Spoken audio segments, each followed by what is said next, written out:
প্রচন্ড শীতের রাত, উনি সফরে বেরিয়েছেন হাদিস কালেকশনের জন্য। উনি মাগরিবের নামাজ, এশারের নামাজ পড়ে একটা মসজিদে শুয়ে পড়লেন, আর শুয়ে শুয়ে হাদিস পড়তেছেন, আর মনে মনে ভাবলেন রাতটা মসজিদে কাটায় দেয়। কিন্তু দারোয়ান এসে বলে মসজিদে থাকতে পারবেন না, ওঠেন। উনি যে আহমদ ইবনে হাম্বল এটা চিনে নাই, কাঁথা গুছিয়ে হাদিসের কিতাব নিয়ে কাঁধের মধ্যে ব্যাগ নিয়ে মসজিদ থেকে বের হয়ে গেলেন। কি আর করবেন, প্রচন্ড শীত, আর কাঁপতেছেন বুড়ো মানুষ। পথিমধ্যে দেখলেন বাজার একজন খাব্বাজ, শাবুন খাব্বাজ, যুবক রুটি বিক্রেতা। সে রুটি বিক্রি করে। সে যে সালাম দিল, আসসালামু আলাইকুম। আহমদ ইবনে হাম্বল বলে, যুবক, আমার যাওয়ার জায়গা নেই, সফরে বেরিয়েছি, খুব শীতে কষ্ট পাচ্ছি, রাতে যদি তোমার এই চুলা থেকে একটু আগুন পোহাই কোনো সমস্যা?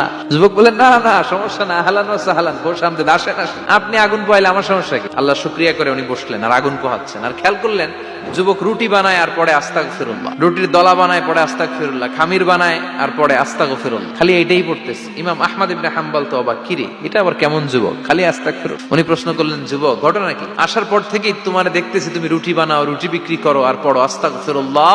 যুবক বলে, আস্তাগফিরুল্লাহ আমার সবচেয়ে বেশি পছন্দের আমল, আমি সব সময় আঠার মতো ইস্তেগফারের সাথে লেগে থাকি আর সব সময় পড়তে থাকি আস্তাগফিরুল্লাহ, আর এর বদৌলতে আল্লাহ আমারে মুস্তাজাবুদ দাওয়া বানিয়ে দিয়েছে। আহমদ ইবনে হাম্বল তো অবাক, তুমি মুস্তাজাবুদ দাওয়া, রুটিওয়ালা?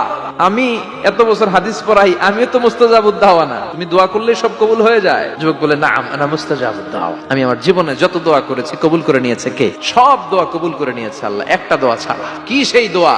যুবক এবার বলতে শুরু করলো, আমার জীবনে যে দোয়াটা আল্লাহ কবুল করে নাই সেটা হচ্ছে আমি আল্লাহর কাছে অনেক চেয়েছি, অনেক দোয়া করেছি, যে আল্লাহ শুনেছি এই জামানার সবচেয়ে বড় মুহাদ্দিস, তার নাম নাকি ইমাম আহমদ ইবনে হাম্বল। আল্লাহ তোমার কাছে আমার চাওয়া, আমি যেন এই ইমাম আহমদ ইবনে হাম্বলরে দেখে মরতে পারি। আহমদ ইবনে হাম্বল আবেগপ্রবণ হয়ে গেলেন, চোখের পানি ছেড়ে দিলেন, বললেন, যুবক, তোমার এই দোয়াটাও কবুল হয়ে গিয়েছে। আহমদ ইবনে হাম্বল তোমার দরবারে ছুটে এসেছে। যুবক চোখের পানি ছেড়ে দেয়।